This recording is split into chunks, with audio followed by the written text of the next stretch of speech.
Now, Albert Pike wrote a letter to Mancini, and that was dated August 15, 1871, in which he propagated that there should be a world order, a one order where all nations are under the control of one central organization.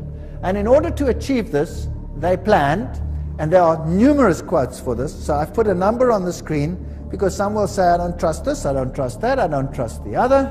Here are references down there. There are references up there. There will be references in other slides, so it comes from different sources. He said, and this was, by the way, on display in the British Museum and could be seen there until it was taken away.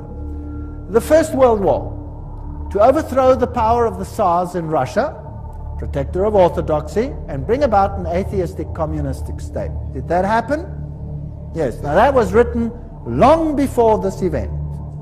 Long before this event. This was written in 1871, but this war broke out in 1914. The Second World War, that's also written long before the event, to originate between Great Britain and Germany, to strengthen communism as antithesis to the Judeo-Christian culture, and bring about a Zionist state in Israel. Did it achieve this objective? Yes. In fact, after this war, Israel, in its present form, was reinstated under the protection of Britain. And then, interestingly enough, a Third World War, a Middle Eastern war involving Judaism and Islam and spreading internationally. That's fascinating. Is that on the cards, or what do you think?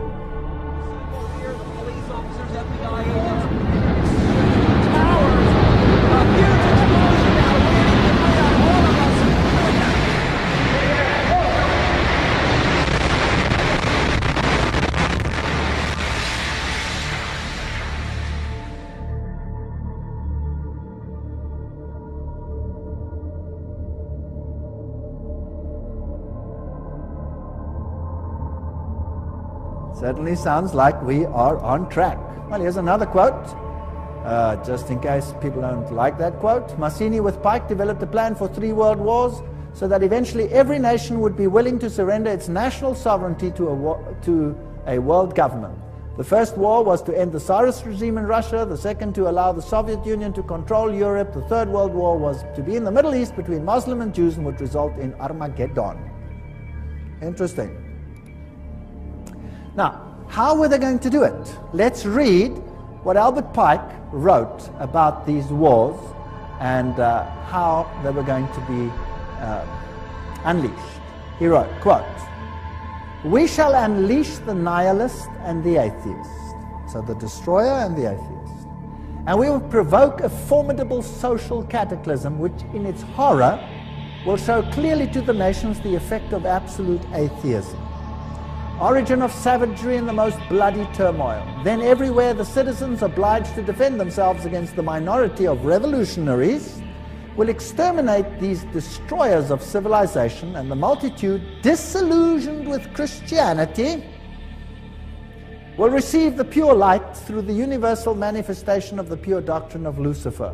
The destruction of Christianity and atheism, both conquered and exterminated at the same time." Wow, what a clever plan. So you rub the two systems which you create up against the other. You create atheism as an antithesis to the Judeo-Christian culture.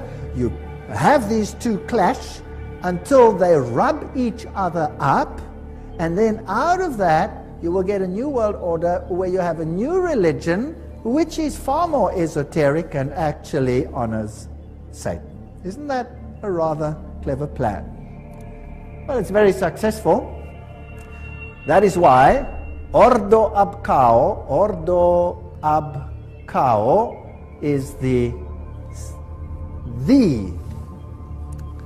verse, if you like, that Freemasonry uses. This is one of their documents, remember, that I photographed in a Masonic lodge.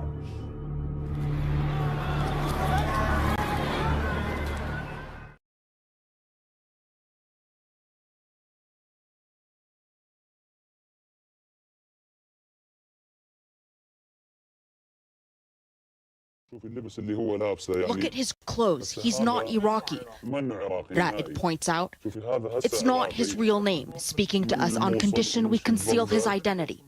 Ra'ed's wife and children are still in Mosul and could be slaughtered. Ra'ed, wanted by ISIS, just escaped with this video he shot on his phone. He believes the man he filmed is Afghan. So you're saying we're going to go from Mosul to Baghdad to Jerusalem. And he says he was speaking in broken Arabic and clearly wasn't Iraqi. Ra'ed's experience in the image is a rare glimpse into the murky world of ISIS and how it solidified its grasp.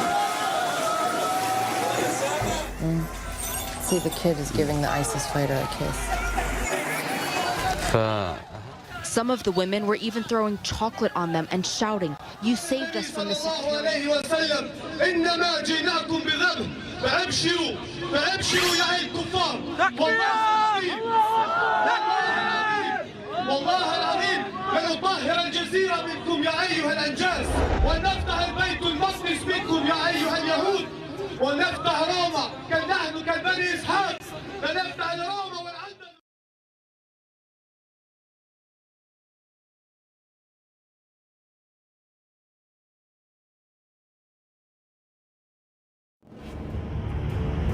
When countries in the alliance are threatened.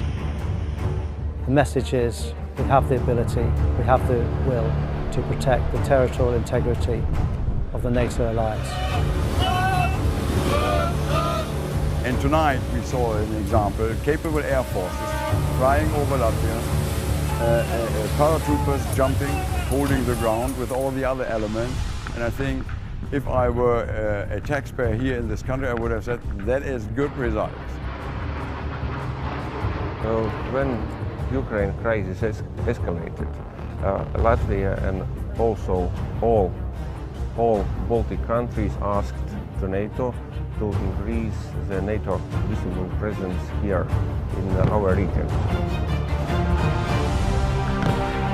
Now we've got to shift, and we've got to shift towards operational preparedness.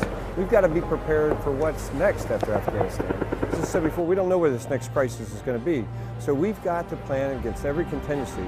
And what this truly gives NATO is it shows tactical interoperability amongst our allies so that we can deploy and accomplish any mission given to us.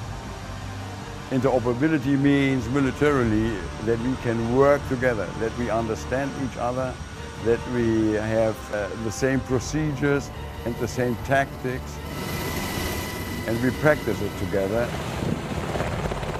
And tonight we have seen soldiers from 10 nations working together, and we saw the results. It was perfect.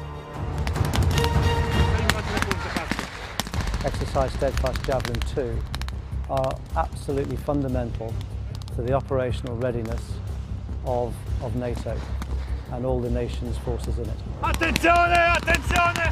Non andate dietro l'obiettivo! By definition, if you are in an alliance, you need to train as an alliance with all the members of the alliance. Because if you don't do that, you're not going to be interoperable, you're not going to be effective, and you're not going to be able to deliver your mission. To everyone who thinks bad things, watch out, do not attack NATO, because you will be hit afterwards. We will strike you and we will battle you down. So better you do not attack. I think this is our message also. That goes to everyone. And I think a Steadfast Javelin demonstrate that we have the capability to train and exercise, and also at the same time we can ensure that the alliance is prepared to defend its territory and their people.